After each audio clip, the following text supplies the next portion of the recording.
It seems like everybody is talking about the metaverse, with Mark Zuckerberg saying that Facebook and all of its other softwares are going to transition to being meta and creating this alternate reality.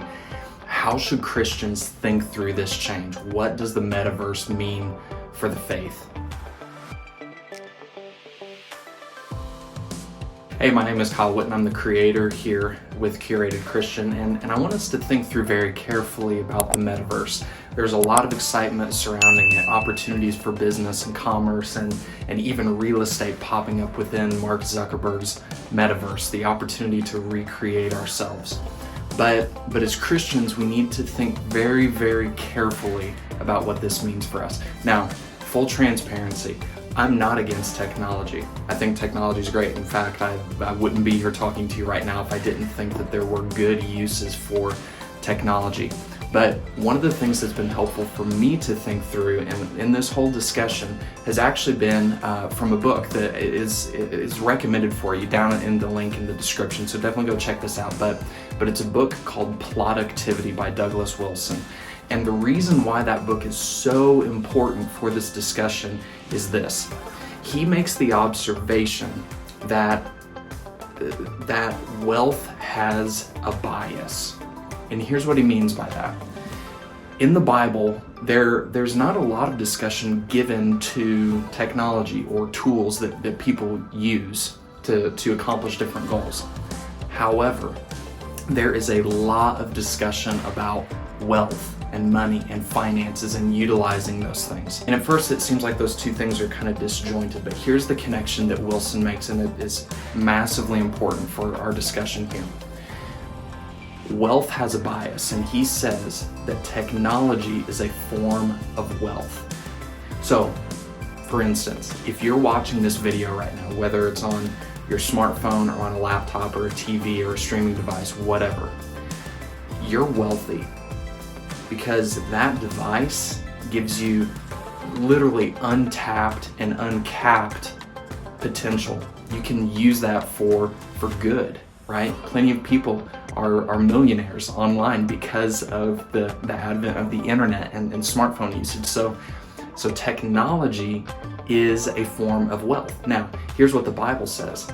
Wealth has a bias, and that bias is away from God and towards self-dependency, and that is where I want us to nail in. So the metaverse absolutely will give opportunity to people that previously didn't have it. But thinking through what that opportunity means for them and relying more on themselves as opposed to God is a huge first thing to consider. Here's something else to consider as well. There's no category in the Bible for a non-physical Christianity. What I mean is that, take the New Testament for example, the Apostle Paul. Anytime that he gives commands to the different churches that he's writing to, it's always expected that those commands are carried out within a community and that community physically gathers.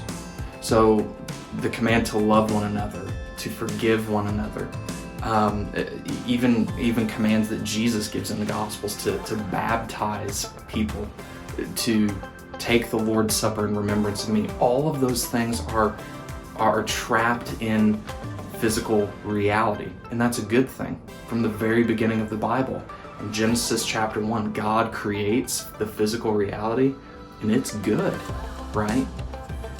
So the temptation with the metaverse is to think that we can detach physical reality from Christianity. And frankly, the Bible won't let us do that. In fact, there's a place in the Gospel of Luke that I think is actually really helpful in this whole discussion. So it comes from Luke chapter 24. It's the very end of the Gospel. As they were talking about these things, Jesus himself stood among them and said to them, "Peace to you." But they were startled and frightened and thought that they saw a spirit. And he said to them, "Why are you troubled? And why do doubts arise in your hearts? See my hands and my feet, that it is I myself. Touch me and see. For a spirit does not have flesh and bones as you see that I have." And when he had said this, he showed them his hands and his feet.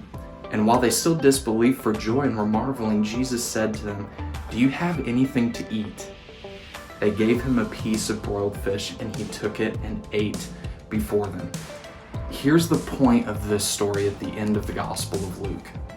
Luke wants his readers to know that when Jesus was crucified, buried, and then resurrected, it wasn't a spiritual resurrection. It was a bodily resurrection. So much so that Luke records for us that Jesus asked for food once he was resurrected.